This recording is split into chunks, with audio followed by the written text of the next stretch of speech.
Bonjour à toutes et à tous, bienvenue à notre 177e briefing. Voilà, comme la semaine dernière, je suis un peu tout seul à cette grande table, mais heureusement, j'ai le plaisir d'avoir Igor cette semaine qui va, depuis la France, nous entretenir un peu des nouveautés euh, nationale et internationale. Voilà, Arnaud est une conférence, Pavel a un forum, voilà, et Igor est entre deux conférences et forums. Alors, est-ce que je vais te passer la parole sans plus attendre? Tu commences par quoi? Par l'économie? Par l'économie, oui. Ouais, ouais. En Très fait, bien, on va suivre le déroulement habituel, hein. voilà. Je vais donc Donc, commencer par l'économie. n'hésitez pas à poser vos questions au fil de la discussion et ensuite je les poserai directement à Igor pour qu'on ait une discussion plus approfondie. C'est à toi. Merci, Président. Bonjour à tous. Alors, je vais commencer par l'économie avec l'évaluation du FMI concernant le taux de chômage en Russie. Dans sa dernière publication d'octobre, le FMI évalue le taux de chômage en Russie à 3,3%, contre 3,9% il y a un an, en octobre 2022. Et donc, c'est un chiffre qui, globalement, corrobore les autres prévisions que l'on a pu lire ça et là, notamment les prévisions de la Banque centrale de Russie, hein, qui table sur 3% au niveau fédéral, avec parfois un taux de chômage inférieur à 3% au niveau régional. À titre de comparaison, dans la même publication du FMI pour le mois d'octobre, le taux de chômage dans la zone euro est donné à 6,6%, c'est-à-dire deux fois plus que le taux de chômage en Russie. Et dans la zone G7, ce taux de chômage est à 4,1%. Toujours sur les prévisions économiques, la Commission européenne a fini par revoir à la hausse ses prévisions de croissance pour la Russie en 2023, puisque jusqu'à présent, la Commission européenne tablait sur 0,9% de croissance en Russie cette année. Eh bien, elle a réévalué à 2% pour 2023 la croissance en Russie. Donc, on reste sur une estimation basse par rapport aux autres estimations dont on vous a parlé les mois précédents. Souvenez-vous, la Banque mondiale, le FMI d'ailleurs également, qui sont tous sur des estimations entre 2,4 et 2,8% pour les plus optimistes, étant entendu que les prévisions de croissance pour la Russie réalisées par les institutions russes, hein, que ce soit le ministère de l'économie ou la Banque centrale, sont en général pas forcément les plus optimistes d'ailleurs, hein. Souvent, on est sur du 2, 2,2, 2,3. Bon, la Commission européenne dit 2% et envisage 1,3% de croissance en Russie en 2024. Toujours sur l'économie russe, les Izvestia ont publié un article très intéressant cette semaine dans lequel ils parlent des Russes et du microcrédit, plutôt du recours au microcrédit, avec des chiffres assez édifiants, puisque depuis le début de l'année 2023, les Russes auraient contracté pour 248 milliards de roubles de microcrédit, ce qui est une somme évidemment très très importante. Rien que pour le premier trimestre 2023, le recours à ce type de crédit est augmenté de 18% au premier trimestre 2023, en glissement annuel, hein, donc par rapport au premier trimestre 2022, avec près de 20 millions de clients donc, qui ont souscrit à ce type d'emprunt. Alors évidemment, c'est une sorte de crédit un peu à la consommation, le microcrédit, hein, quand on a besoin d'argent rapidement, sauf que les taux sont évidemment extrêmement prohibitifs, puisque le taux constaté en général est de 0,8% par jour. Par conséquent, c'est des sommes qu'il faut vite rembourser, sinon le taux d'usure augmente extrêmement vite. Alors, entre les prévisions du FMI sur la croissance et ces nouvelles sur les microcrédits, qu'est-ce qu'on peut constater? Finalement, on constate qu'on est dans une situation de fait de plein emploi en Russie, hein. On en parle ici régulièrement, et notamment des problèmes pour trouver de la main-d'œuvre, des problèmes de recrutement sur certains types de postes, certains types de profils, avec des salaires, on l'a déjà dit, qui ont été réévalués et augmentés suivant là aussi les filières dans lesquelles on a besoin de candidats, mais évidemment, ce ne sont pas toutes les régions, ni évidemment toutes les filières qui sont concernées par ces bonifications salariales, ni par finalement cette augmentation des salaires et la croissance que j'évoquais tout à l'heure. Je rappelle que sur le dernier trimestre, le dernier mois, je crois que c'est le mois d'octobre, la croissance en Russie était évaluée à l'échelle fédérale à 5,5%. C'est-à-dire que c'est quand même très très haut sur le mois d'octobre, hein. Évidemment, ce n'est pas une croissance dont tout le monde profite, ce ne sont pas des hausses salariales dont tout le monde profite, et donc Les gens qui sont sur des secteurs moins concernés par ces conditions-là, eh bien, doivent recourir parfois à des microcrédits pour boucler les fins de mois ou pour des achats extraordinaires. Je ne sais pas, moi, remplacer des travaux sur une voiture. Enfin, on peut tout imaginer, hein, finalement. Euh, Je rappelle que ça renvoie à un deuxième problème, ces microcrédits, qui est celui de l'endettement et de l'endettement des Russes. Et ça, c'est un sujet qui inquiétait et qui continue d'inquiéter particulièrement la Banque centrale de Russie, hein. Je vous rappelle les divergences exprimées publiquement entre la Banque centrale de Russie et le ministère du Développement économique, par exemple, hein, qui avaient deux approches très différentes sur la question de l'endettement des Russes, plus particulièrement l'endettement qui était lié à l'achat de logements et au crédit immobilier, hein. Comme vous savez qu'en Russie, il y a des mesures pour susciter le crédit immobilier, enfin, pour susciter l'acquisition de logements neufs avec des crédits à taux bonifiés.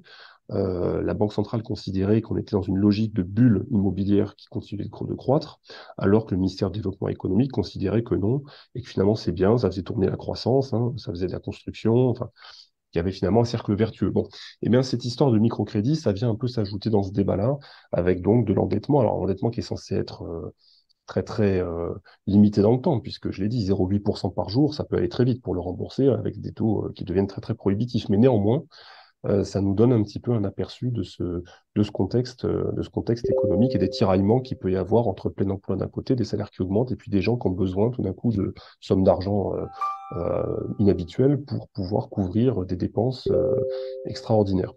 Alors, on parlait de voitures, justement, il y a des chiffres qui sont tombés sur l'année 2023, puisque depuis janvier jusqu'à présent, ce sont un peu moins de 900 000 voitures qui ont été importées en Russie.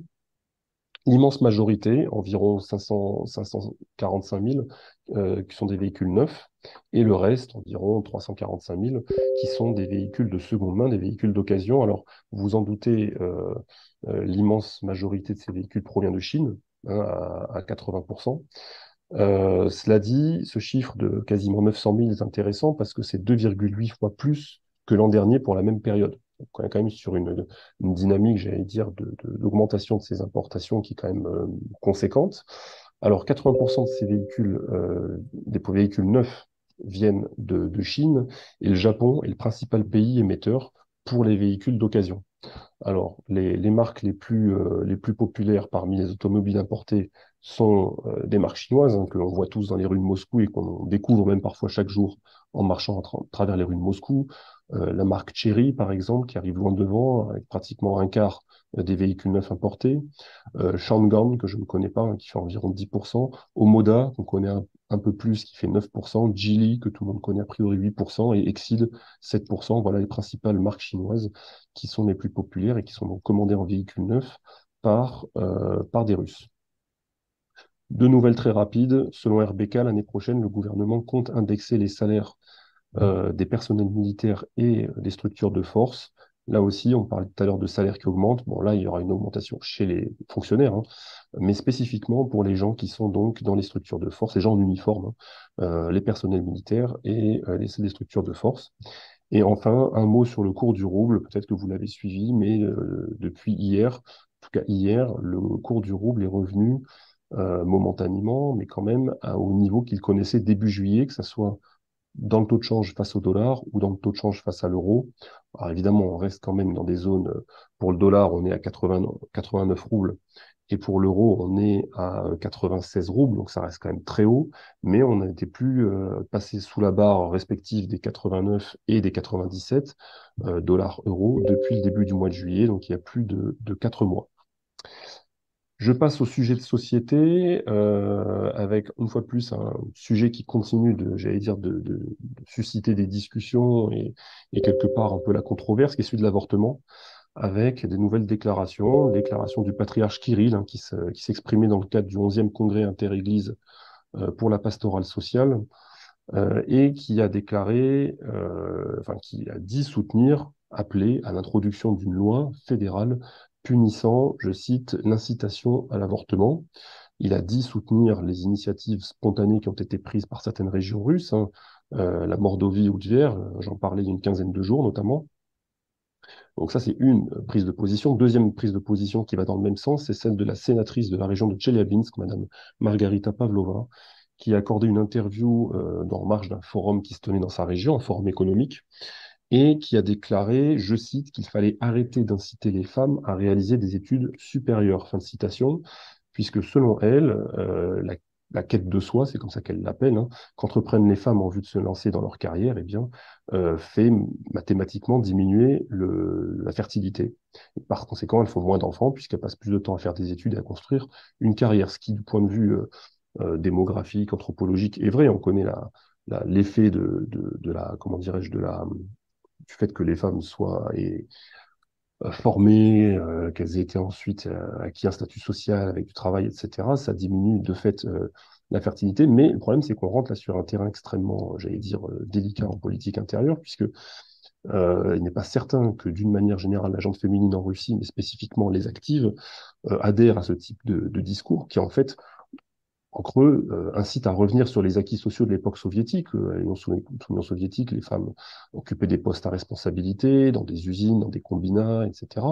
Et ce qui d'ailleurs avait provoqué dès les années 60-70 une diminution de la fertilité. Je renvoie, même s'il est un petit peu controversé maintenant, mais notamment aux enquêtes de Emmanuel Todd à l'époque, quand il était, il y a quelques années, travaillé sur la démographie dans l'Union soviétique, etc., et que de son point de vue à lui, avait dit ce modèle n'est pas viable parce que la fertilité de l'URSS est en train de s'écrouler du fait que les femmes sont extrêmement formées, extrêmement qualifiées et de plus en plus diplômées. Et donc, d'après les courbes qu'à l'époque il étudiait des naissances et des décès, il prédisait que démographiquement, ce modèle était voué finalement à l'échec. Bon, le modèle s'est écroulé pour d'autres raisons, pas uniquement la démographie, mais en tout cas, c'est quelque chose qui a été constaté. Et oui, l'URSS a permis à donner aux femmes la possibilité d'obtenir des postes à responsabilité dans des échelons assez hauts. Le problème, c'est qu'aujourd'hui, la gente féminine a tendance à voter plus largement et plus facilement Vladimir Poutine, même que les hommes. Quand on regarde les enquêtes d'opinion, l'électorat féminin est quand même majoritairement poutiniste, hein, pour faire simple, hein, schématiquement. Et donc évidemment, que des déclarations font comme ça, en fonction des prises de position qui seront peut-être adoptées dans les semaines et mois qui viennent avec un sujet qui semble monter en puissance dans le débat, eh bien, il y a quand même, à mon avis, un enjeu et un risque politique en fonction de ce qui sera donc décidé et des éventuelles lois qui seront peut-être prises ou pas à ce sujet-là.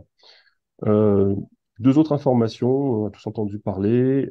Un des organisateurs de l'élimination en 2006 de la journaliste Anna Politkovskaya a été gracié après avoir servi 6 mois dans la zone de l'opération spéciale, hein, en vertu du marché que chacun connaît, hein, il a donc été gracié. Manifestement, il a re-signé un contrat avec le ministère de la Défense, mais pour rappel, il avait été condamné en 2014 à 20 ans d'emprisonnement, donc il était censé rester derrière les barreaux jusqu'en 2034. Et donc, on a appris hier qu'il avait été libéré par anticipation suite à sa participation à l'opération spéciale. Enfin, les rumeurs sur, j'allais dire, le scénario qui pourrait se mettre en place concernant la déclaration de candidature de Vladimir Poutine à la prochaine élection présidentielle. Ça a été un sujet qui a été parcouru par la presse cette semaine, puisque Nezavisima et Gazette estime que Vladimir Poutine pourrait déclarer sa candidature le 14 décembre prochain, au cours d'une adresse à la nation, qui n'est pour l'instant toujours pas réellement confirmée. 3 jours plus tard, le 17 décembre, le parti Russie Unie doit tenir son congrès et à cette occasion, selon ce scénario, devrait apporter son soutien à la candidature du président russe à sa propre réélection. D'autre part, les deux rendez-vous phares du président russe, à savoir la conférence de presse annuelle d'une part et la ligne directe de l'autre, devraient se tenir d'ici la fin de l'année, toujours dans ce contexte de campagne électorale qui s'approche et qui se met en place. Alors, la ligne directe, je rappelle, c'est le format qui dure plusieurs heures, qui est filmé évidemment en direct à la télévision et qui est censé permettre un contact direct entre le président et des représentants du peuple choisis, triés sur le volet évidemment, mais qui pose des questions sur la vie courante, hein, finalement, à travers dans les régions russes, hein. Ça va de sujets extrêmement, j'allais dire, locaux à des sujets un peu plus fédéraux, mais l'idée étant que c'est le contact entre le président et la population. Et l'autre format, la grande conférence de presse annuelle, là, c'est plutôt un contact, en tout cas une interaction entre le président et les élites médiatiques et économiques du pays, avec des questions plus, j'allais dire, plus calibrées, des questions plus qui concerne l'économie du pays et ses élites politiques et médiatiques. Bon, ces deux rendez-vous, alors on avait le sentiment ces dernières années que Vladimir Poutine essayait un petit peu de les repousser, les esquiver. Alors finalement, il y allait, mais il n'y avait plus la régularité qu'on a pu connaître il y a d'autres époques. Là, évidemment, avec une échéance présidentielle qui approche en mars, on peut comprendre qu'a priori, il devrait se tenir. Alors même si c'est pas d'ici la fin de l'année, que c'est en janvier ou février, mais on peut comprendre que là, il y aura un intérêt d'autant plus prononcé pour ce type d'exercice médiatique qu'il y aura une campagne qui devrait se mettre en place. J'en viens au sujet de diplomatie et de politique étrangère. On va commencer évidemment, une fois n'est pas coutume, par les États-Unis. Alors, avec d'abord le nouvelle du budget américain, dont je vous parle régulièrement, puisque le Congrès est parvenu hier à un compromis qui permet de financer temporairement, c'est un compromis, le fonctionnement du gouvernement fédéral et d'éviter un shutdown. Je rappelle que la date limite, la date butoir, c'était demain, 17 novembre, en vertu d'un précédent compromis trouvé entre les congressmen. Là, ils en ont trouvé un nouveau qui fait que le budget fédéral est garanti et financé jusqu'au 19 janvier pour l'essentiel des postes de dépenses. Il y a certains postes de dépenses qui seront financés jusqu'au 2 février. En revanche, dans ce compromis, il n'y a aucune enveloppe ni pour l'Ukraine ni pour Israël qui a été budgétée. On sait que c'était des sujets de divergence entre les différents élus, et donc ils ont préféré finalement évacuer la pomme de discorde et s'entendre sur tout le reste, sur lequel ils étaient à peu près, en tout cas moins divergents. Euh, les congressmen vont donc maintenant jusqu'au 19 janvier pour s'entendre, pour soit encore trouver une solution de compromis pour quelques semaines, soit trouver une solution pérenne. Mais en tout cas, on est encore dans une espèce d'entre-deux jusqu'au début de 2024. Alors, toujours du côté des États-Unis, la presse américaine, le Washington Post, hein, pour ne pas le citer, mais pas seulement la presse américaine, puisque le journal allemand Der Spiegel aussi, ont publié des articles concernant Nord Stream 2 et l'origine du sabotage de Nord Stream 2. Et selon ces deux grands médias, hein, Washington Post et Der Spiegel, eh bien, toutes les pistes semblent mener du côté de l'Ukraine, puisque s'appuyant sur des sources officielles en Europe et en Ukraine, ces deux journaux expliquent que finalement, c'est un colonel des forces spéciales ukrainiennes qui aurait euh, planifié, en tout du moins réalisé cette opération de sabotage contre les gazoducs Nord Stream 1 et 2. L'homme est présenté dans ces journaux comme référant directement à des hauts gradés ukrainiens qui eux-mêmes ne réfèrent que au chef d'état-major Zaloujny, hein, donc le chef d'état-major ukrainien. Et selon cette version des faits, eh bien, le président ukrainien, Volodymyr Zelensky, aurait été tenu dans l'ignorance de toute l'opération et l'aurait découvert finalement le jour de l'explosion des tuyaux, il y a plus d'un an. Alors, ce colonel des forces spéciales qui a été arrêté et qui est en prison actuellement, hein, il purge une peine de prison pour d'autres faits qui lui sont reprochés, a démenti évidemment toute sa participation dans ce qu'on lui reproche, à savoir à savoir saboter les tuyaux. Mais pour l'instant, il est donc détenu en Ukraine. Alors d'ailleurs, l'Allemagne, pour l'instant, on n'a pas vraiment lu de réaction officielle, hein. Il y a un silence assez assourdissant des autorités allemandes à l'égard, évidemment, de cette version de cette version de cette piste ukrainienne. Mais cette piste ukrainienne, je rappelle, est distillée depuis de nombreux mois dans la presse allemande, hein, avec des déclarations officielles, des enquêtes qui sont menées en parallèle par des journalistes d'investigation. Et depuis plusieurs mois, on a quand même des éléments qui semblent indiquer que la version retenue est celle eh bien, de l'origine ukrainienne du sabotage, ce qui est évidemment embarrassant, notamment pour le chancelier allemand, hein, Olaf Scholz. Je rappelle qu'il a perdu les dernières élections dans deux Länder, hein, qui ont été donc perdues et que sa coalition est très fragile. Et donc c'est peut-être pour ça que on n'entend évidemment strictement rien venir depuis Berlin pour éviter ce qui est un signe d'embarras. Alors l'Allemagne, elle, a quand même continué cette livraison d'armes à l'Ukraine. Cette semaine, on a appris qu'elle a livré un lot d'une dizaine de chars Léopard à l'Allemagne, ainsi que des munitions pour la défense antiaérienne. Bref, on continue, mine de rien, dans cet effort-là. Mais évidemment, le sujet du Nord Stream 2, qui est extrêmement délicat pour l'industrie allemande, pour l'instant, n'est pas très, très commenté. Alors, toujours sur les articles assez embarrassants, en tout cas délicats pour l'Ukraine, The Economist, cette semaine, qui cite des sources officielles américaines, affirme que depuis le début du conflit, eh bien, l'Ukraine aurait perdu 70 000 hommes, alors 70 000 hommes tombés sur le champ de bataille, et aurait enregistré 120 000 blessés, ce qui fait environ près de 200 000 en tout de pertes, hein, entre les tués et les blessés. Là aussi, le chiffre des pertes ukrainiennes, quelle qu'elle soit, est un tabou absolu depuis le début du conflit. On n'en parle pas, on en dit le moins possible pour des raisons que chacun peut comprendre. Mais là, ça vient une fois de plus de The Economist, qui, je rappelle, a publié l'interview controversée de M. Zaloujny il y a une dizaine de jours, et qui donc, j'allais dire, écorne un peu ce tabou en publiant des chiffres, en s'appuyant sur des sources officielles américaines. Là aussi, on peut imaginer qu'en coulisses, il y a des enjeux, des luttes, peut-être des pressions pour, entre différents cercles en Ukraine, ou en tout cas chez différents sponsors de l'Ukraine qui essayent de peut-être de faire pression sur l'édifice interne en Ukraine en vue peut-être, qui sait-on, de discuter, ou en tout cas de discuter de solutions de cessez-le-feu.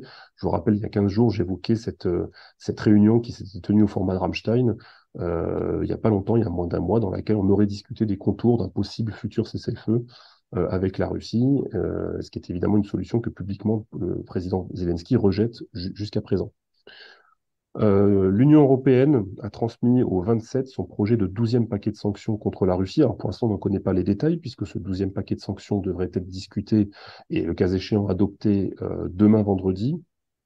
Mais pour ce qu'on en sait, en tout cas des indiscrétions des uns et des autres, il y aurait une liste de 120 entités et personnes physiques qui seraient visées par des sanctions, d'une part, et d'autre part, le cœur des nouvelles mesures restrictives porterait sur le secteur des diamants russes. Alors ça, on le voyait venir depuis un petit moment, ça semble se confirmer.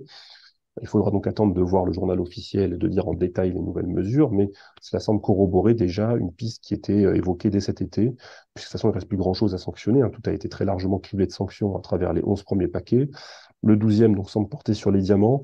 Cela dit, il y a aussi une autre information qui a été, que j'ai relevée dans le Financial Times. Il semblerait que le Danemark, en vertu de nouveaux mécanismes qui pourraient être notamment décrété par ce 12e paquet de sanctions, pourrait, dans ce cadre-là, jouer un rôle accru sur le contrôle des exportations de pétrole russe qui partiraient de la Baltique vers le marché mondial, puisque le Danemark est maître des détroits de la Baltique, hein, le Sund pour pas le citer, et que donc les Danois pourraient augmenter le nombre d'inspections et, le cas échéant, de bloquer certains tankers s'ils jugent que ces tankers ou la cargaison qu'ils transportent eh bien, ne sont pas conformes aux sanctions européennes.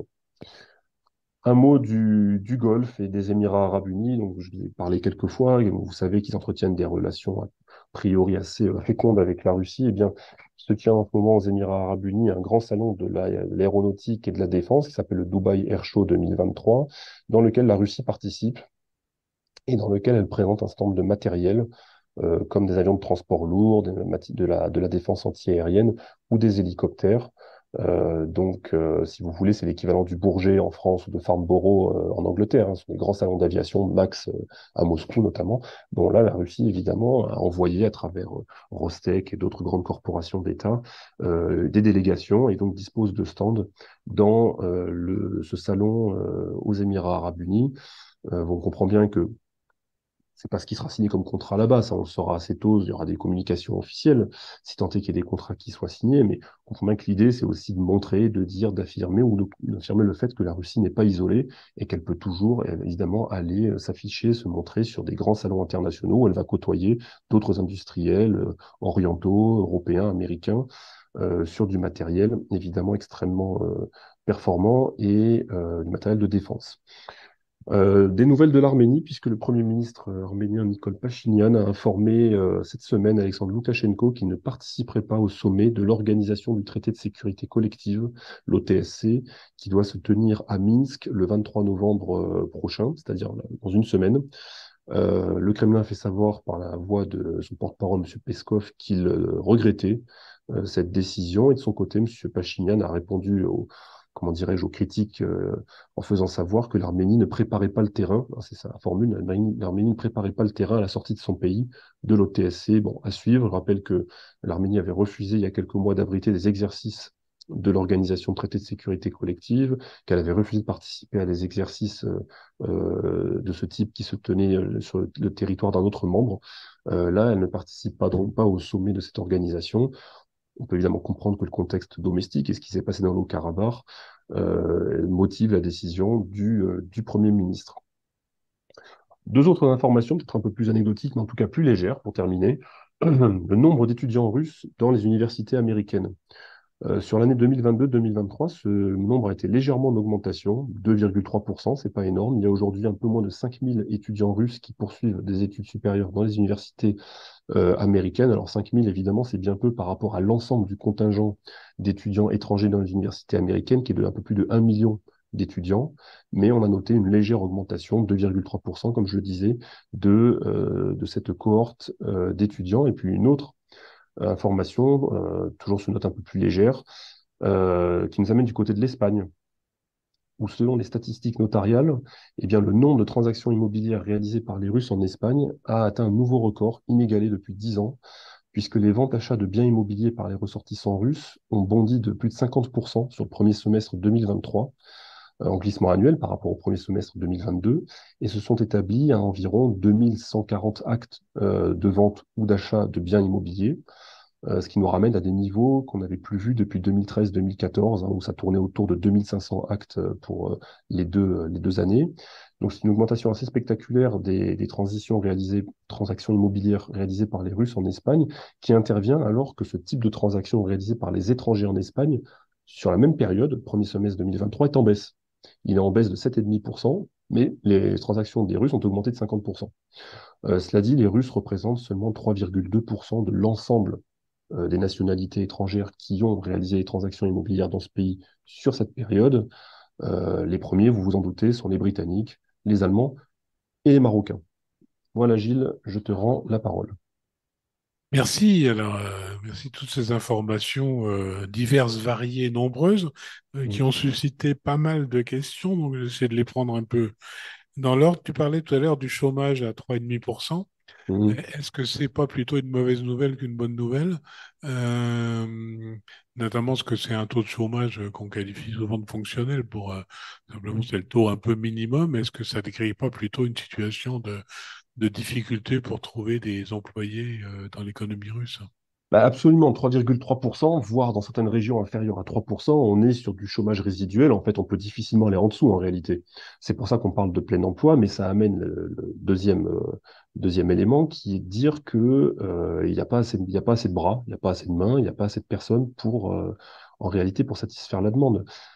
C'est une question, enfin, je dirais, c'est une sorte de finalement de piège entre guillemets qui s'était déjà matérialisé fin 2021-2022, avant le début du conflit, quand on était sur une dynamique de reprise post-pandémique, où on voyait déjà l'économie russe repartir très vite, trop vite même, à tel point que les offres d'emploi peinaient à être satisfaites. Là-dessus, le 24 février arrive, et l'économie s'est réajustée, une nouvelle réalité qui s'installe, et là, on est encore sur une dynamique de reprise. Alors, on arrive sur les 2 ans progressivement, hein, de début de l'opération spéciale, mais on est déjà sur une dynamique de reprise économique. Sauf qu'il manque encore plus de monde, parce que là, c'est pas le Covid, hein, mais c'est évidemment les différentes vagues de personnes qui ont quitté la Russie pour différentes raisons, le 24 février, puis ensuite la mobilisation partielle. Et ça fait autant de forces de travail, d'actifs en moins, parce que souvent les gens qui ont quitté la Russie sont dans la tranche d'âge des actifs. Et par conséquent, oui, il y a un problème pour satisfaire les offres d'emploi et pour voir finalement alors cela dit, en dépit de cela, on a quand même une croissance, comme on l'a dit, hein, le mois dernier c'était 5,5%, ce qui est quand même beaucoup, très largement dopé par les investissements publics dans le domaine de la défense, pour les raisons que chacun comprend, dans le domaine de la construction, souvent et pas tout le monde, pas toujours en lien aussi avec la défense, le béton, les constructions, refaire des routes, etc. Bref, tout ceci est quand même très suscité, très soutenu par les investissements publics dans l'économie pour maintenir l'économie à flot, mais on est même au-delà de maintenir l'économie à flot. Mais évidemment que là, on arrive sur une espèce de plateau où on se heurte à une sorte de plafond de verre parce qu'à un moment donné, il n'y a tout simplement plus les personnes qui peuvent eh bien, répondre à ces offres d'emploi. Et même avec les hausses de salaire, parfois, on ne trouve tout simplement pas les profils suffisamment qualifiés ou les profils qu'il faut. Mais on est sur des emplois spécifiques. C'est pas tous les secteurs de l'économie, bien entendu, qui sont concernés par cette pénurie. Il y a un secteur qu'on connaît un peu tous très bien à Moscou et qui est celui des coursiers, par exemple, auprès de qui vous commandez vos courses en ligne, qui vont vous livrer vos commandes réalisées sur des marketplaces, etc. Bon, vous pouvez lire beaucoup d'articles ces dernières semaines qui disent qu'il y a une pénurie de coursiers et que les salaires des coursiers dans certaines régions ont atteint les niveaux de salaires de personnes qui ont des emplois qualifiés, diplômés, etc. Bref, on arrive parfois un peu à des paradoxes. De même, sur une autre catégorie, et plutôt spécifique à Moscou, mais il y a la question des taxistes. Hein, vous avez chacun peut-être constaté qu'il y avait parfois des difficultés à trouver un taxi, à commander un taxi. Enfin, on l'a au final, sauf qu'au lieu d'attendre 5 minutes, parfois on attend 15 minutes. Bon, ben, c'est parce que là aussi, il manque de taxistes. Alors ça, c'est pour d'autres raisons, mais il y a des professions comme ça qui sont un peu sous tension. Merci beaucoup. Alors, on a beaucoup de questions parce que ça agite fortement la communauté française à Moscou et autres, pas que française d'ailleurs, mais c'est la question de la fermeture de la Ouais. frontière finlandaise. Mm, Donc, puisqu'on a appris cet après-midi, il y avait pratiquement 4 postes les plus importants du sud de la Finlande étaient fermés. Donc, ceux ouverts obligeraient à un détour considérable. Est-ce que tu as plus d'informations là-dessus ou est-ce que, alors, il semblerait que ce soit à cause, enfin, les, les raisons avancées seraient le passage d'immigrants illégaux via la frontière russe en Finlande. mhm. Est-ce que tu as un peu plus d'informations là-dessus? Alors, bah, la raison invoquée par les autorités finlandaises, effectivement, c'est qu'ils expliquent qu'il y a une menace à la sécurité nationale, puisqu'ils prétendent que les Russes leur envoient des migrants qui arriveraient de Moyen-Orient, d'Afrique, etc., à vélo ou pas à vélo, enfin, j'en sais rien, peu importe, et que donc, face à ces migrants, eh bien, il faut fermer les frontières. Effectivement, il y a 4 points qui ont été déclarés fermés cette nuit ou ce matin par les autorités finlandaises sur les 9, 9 checkpoints entre les frontières entre les deux pays. Sur donc ces 4 points doivent rester fermés, je crois, jusqu'au 18 février. D'ici là, les autorités finlandaises décideront si ensuite elles prolongent ou si jamais elles suspendent cette mesure.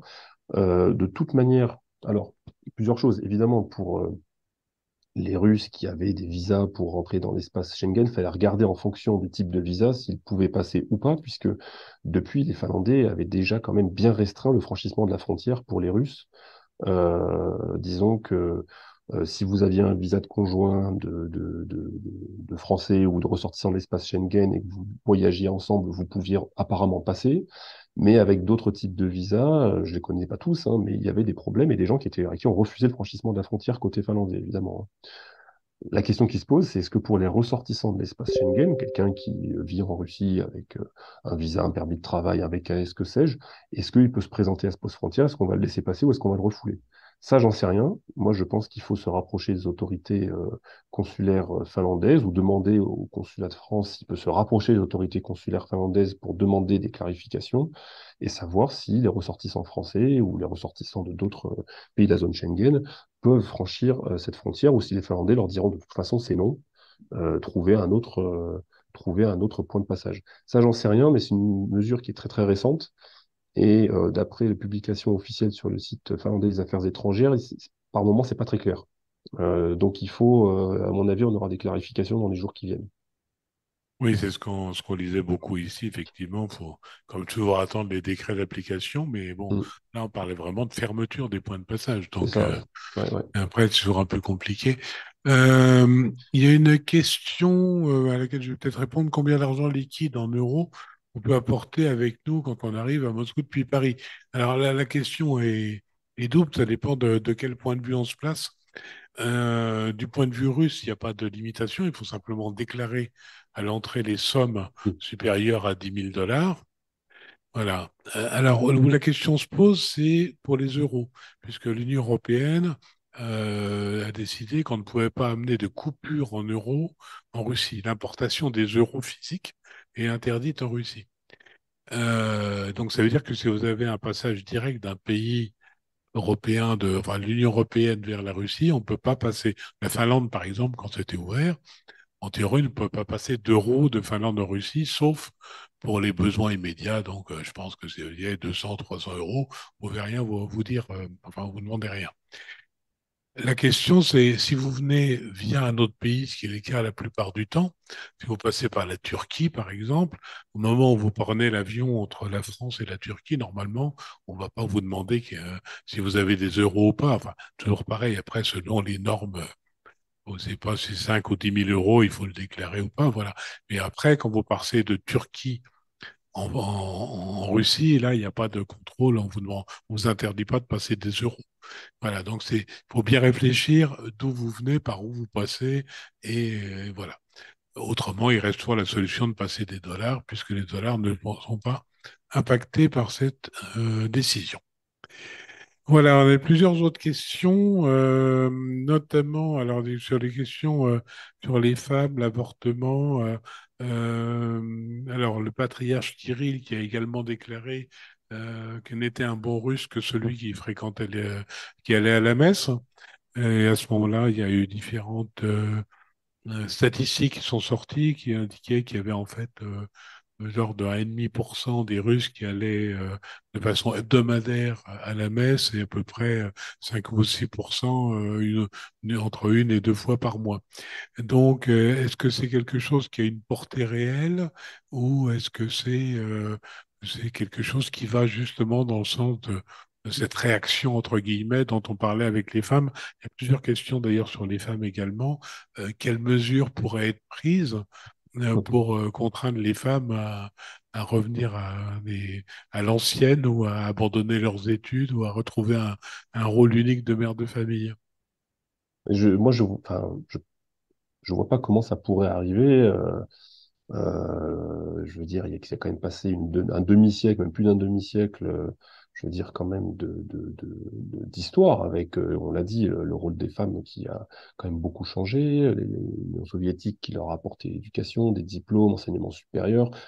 Il y avait à l'époque soviétique quand même des choses qui étaient faites aussi pour que les femmes puissent suivre des études supérieures tout en devenant mères de famille. Je rappelle que dans les universités en Union soviétique, vous aviez des crèches dans les campus des facs pour que les jeunes mamans de 20, 21, 22, j'en sais rien, puissent aller faire leurs cours, faire leurs études, tout en ayant un petit enfant qu'elles puissent laisser à une structure qui les accueille. Enfin, c'est quelque chose qui est quand même, aujourd'hui, quand on y pense, sorti du contexte, c'est quelque chose qui est quand même plutôt une bonne idée, à mon avis. Mais sauf que, évidemment, l'effondrement de l'URSS est passé par là. Ce sont des choses qui ont disparu. Bon, alors évidemment, le tournant conservateur que nous avons tous connu, enfin surtout à partir de 2012 et a fortiori après, a libéré des forces, je dirais, dans le champ politique, et des gens aujourd'hui s'expriment sur une tonalité et disent des choses qui auraient été dites différemment, en tout cas de manière peut-être un peu moins véhémente il y a encore 10 ans. Évidemment, le lot a coulé sous les ponts, et maintenant ce sont des choses qu'on peut publiquement dire, qui t'a choqué, hein, qui t'a suscité le débat et les réactions émotionnelles. Euh, Sur la pratique de la religion, bon, comme tu l'as dit, il y a beaucoup de croyants, mais finalement peu de pratiquants en dehors des grandes fêtes religieuses, qui, comme chacun le sait, à Moscou, quand vous allez notamment à Pâques, qui est une très très grande fête religieuse chez les orthodoxes, les églises sont remplies, hein, il y a jusque dans la cour, hein, les gens sont dehors pour écouter la messe. Noël, c'est pareil. Mais sortis de ces grandes fêtes religieuses et encore deux, trois autres, finalement, les gens, non, ne vont pas tout forcément tous les dimanches à l'église. Non, par contre, ils se déclarent volontiers croyants. Alors après, chacun a sa relation à Dieu, chacun a son type de croyance, etc. Mais bon, évidemment, quand Kirill dit si jamais vous n'êtes pas croyant et pas pratiquant, vous n'êtes pas un bon russe, bon, je pense qu'il s'adresse à, entre guillemets, on dirait, il s'adresse à son électorat en quelque sorte, même si lui n'est pas candidat à rien du tout. Mais ça s'inscrit dans le contexte que je décrivais, hein. Ce sont maintenant, on avait connu ça sur un autre registre avec Madame Paklonska, qui était aussi un peu porte-drapeau de ces valeurs très conservatrices et très traditionnelles. Bon, ça parle à un électorat, ça parle à des gens, il y a des gens qui sont d'accord, qui adhèrent, mais je pense qu'on est au début comment dirais-je, d'un long débat, alors débat entre guillemets, mais débat quand même, sur cette question d'avortement. Qu'est-ce que ça dit de la société russe aujourd'hui? Qu'est-ce que ça dit finalement des solutions qu'on va peut-être chercher et j'espère trouver pour enrayer ce problème démographique? Mais évidemment, attention à la polarisation. Attention à ne pas revenir sur des acquis quand même qui datent de plusieurs décennies et qui sont, à mon avis, quand même évidemment des bonnes choses pour la société aussi, hein. On a aussi eu quelques interventions sur ce problème des criminels graciés. Et donc, on nous dit qu'apparemment, l'assassin de Politkovskaya, ça fait plus d'écho en Occident qu'en Russie, où finalement c'est assez peu abordé, mais qu'en revanche, il y a des cas beaucoup plus médiatisés, Ouais. notamment un épouvantable assassin qui avait commis un crime assez terrible pour une pauvre jeune femme qui avait été torturée, massacrée, et qui de la même façon a été libéré Mm, et retourné dans la ville de ses crimes d'ailleurs, et mm, mm. visiblement la grande inquiétude de ses concitoyens. Et est-ce que ça, c'est pas porteur justement de troubles sociaux, je dirais Ben, alors oui, il y a eu des cas effectivement médiatisés en Russie et moins à l'étranger, mais là il se passe le phénomène inverse. C'est vrai que le cas de l'assassin de Politkovskaya ici est très médiatisé. J'étais encore hier dans un des aéroports de France et dans la salle d'attente de l'embarquement, il y avait France 24 qui tournait en français et en anglais, et là c'était les bannières rouges avec les trucs pour dire le meurtrier libéré, etc., etc. Donc évidemment c'est très médiatisé ici. En Russie, un peu moins, cela dit, Dmitri Peskov s'est quand même senti obligé de répondre aux questions qu'on lui posait sur ce cas précis. On lui disait, mais est-ce que finalement, pour des cas emblématiques, comme là, l'assassin de Politkovskaya ou celui qui a supervisé l'élimination de Politkovskaya, il ne devrait pas y avoir un cas, une exception qui soit faite pour que, malgré tout, il reste derrière les barreaux. Et M. Peskov a répondu, tout est prévu par la loi, les exceptions sont prévues par la loi dans le cadre de cette politique on gracie les gens pour service rendu dans la zone de l'opération spéciale. Or, le cas de ce monsieur ne rentre pas dans ces exceptions, donc il va être libéré. Et d'ailleurs, il a re-signé un contrat, je crois, avec le ministère de la Défense pour repartir. Bon, bref. Mais c'est vrai qu'il y a eu des cas de ce qu'on appelle les maniaques en Russie, hein, donc de tueurs en série ou de gens qui ont commis des crimes de sang atroces, qui ont été, alors, il n'y en a pas beaucoup, ça va se compter, il va y avoir deux, trois, moi de mémoire, je dirais deux, trois, mais ce qui est déjà beaucoup, mais numériquement, j'allais dire peu, qui ont effectivement servi dans les rangs de l'armée et qui sont revenus vivants du champ de bataille et qui ont été donc relâchés. Je crois qu'il y a à Saint-Pétersbourg, je crois qu'il y a encore dans une autre ville de région.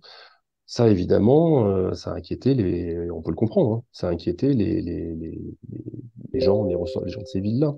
Euh, bon, mais si vous voulez, tout ceci, c'est quelque part une des manifestations de ce nouveau contrat social qui est en train d'émerger dans le cadre de ce qu'on appelle l'opération militaire spéciale, qui rebat les cartes dans la société en profondeur.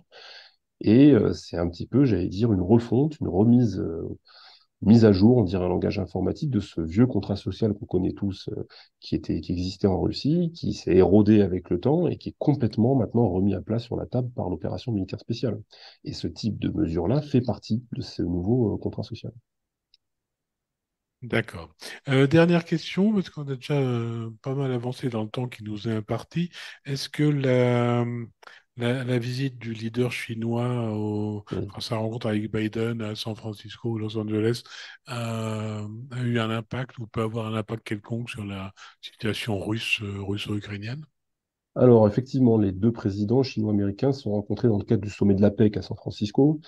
Je rappelle que la Russie a envoyé une délégation, les Américains ont donné les visas pour que les Russes puissent envoyer une délégation, mais alors, par conséquent, c'est passé un peu au second plan, puisque c'est vrai que le gros moment que tout le monde attendait, là où tous les caméras étaient prêtes à filmer, c'était la rencontre entre Biden et Xi Jinping. Évidemment que c'était le sujet que tout le monde a suivi de très très près. Euh, j'ai relevé, bon, fallait pas attendre grand-chose de cette rencontre. Il faut quand même remarquer que c'est la je crois que c'est la première fois qu'ils se revoient directement en 6 ans, ou c'est le premier déplacement de Xi Jinping aux États-Unis depuis 6 ans, enfin avant le Covid. Premier élément. Et deuxième élément, les déclarations de Xi Jinping étaient assez intéressantes, hein. Il a dit quelque chose comme la planète Terre est assez grande pour que les États-Unis et la Chine puissent en gros réaliser des projets couronnés de succès. Et d'ailleurs, le succès de l'un fera la prospérité de l'autre. Bon, c'est un peu une phrase un peu comme ça, mais c'est intéressant parce qu'il y a quelques années, il n'y a pas si longtemps en réalité, il déclarait que la zone Asie-Pacifique était assez grande pour les États-Unis et pour la Chine pour qu'ils puissent coexister sans se taper dessus. Maintenant, c'est plus la zone Asie-Pacifique, c'est la Terre. Il dit c'est la planète Terre qui est assez grande pour que les Chinois et les Américains puissent quand même en gros faire leurs affaires sans provoquer de conflit mondial. C'est en gros ce qu'il voulait expliquer. Bon. Mais sinon, ils se sont rencontrés, ils se sont mis d'accord sur une seule chose, et sur le fait qu'ils étaient pas d'accord sur tout pratiquement, sur Taïwan, sur Biden évidemment en conférence de presse, derrière dans sa rencontre avec la presse, hors la présence de M. Xi Jinping, a expliqué que Xi Jinping était un dictateur. Le chinois, enfin les services de presse du président chinois rétorquaient que c'était un terme qui était irresponsable d'employer, hein, c'est le terme irresponsable d'employer ce type de terme pour décrire le président chinois. Enfin bref, évidemment que ça n'a pas changé grand-chose. Alors pour ce qui est du dossier ukrainien, bon, ce qu'on peut, je ne crois pas que c'était le fond du sujet en réalité de leur rencontre. Ils avaient beaucoup d'autres sujets en bilatéral à traiter. L'Ukraine était par incidence un élément, mais en revanche, on peut imaginer que c'est dans ce type de rencontre que peut-être il y a des discussions en marge, en parallèle, entre Russes et Américains, entre délégations russes et russes américaines, où on peut s'échanger des messages, se faire passer des signaux, effectivement, sur un dossier comme l'Ukraine. Mais je ne crois pas que le sommet de l'APEC soit de nature à, comment dirais-je, à provoquer tout de suite un grand round de discussion pour parler d'un cessez-le-feu. Ça ne viendra pas de là, à mon avis. Merci infiniment pour toutes ces explications, éclairages toujours pertinents. Je rappelle à la communauté française de Moscou que demain nous avons une soirée dans la communauté française, pas très loin de la Chambre de commerce d'ailleurs. Donc, je crois qu'il reste quelques places encore. Donc, rapprochez-vous rapidement de la CCIFR pour vous inscrire. On sera heureux de vous voir tous. Ça va être une belle soirée. Et ce sera un motif plus léger que toutes ces actualités bien lourdes. Donc, merci à tous d'avoir participé si nombreux et d'avoir posé autant de questions à ce 177e briefing. Et nous nous retrouvons jeudi prochain pour de nouveaux éclairages sur l'actualité. Comme toujours, la CCI France-Russie se tient à vos côtés. Tenez bon.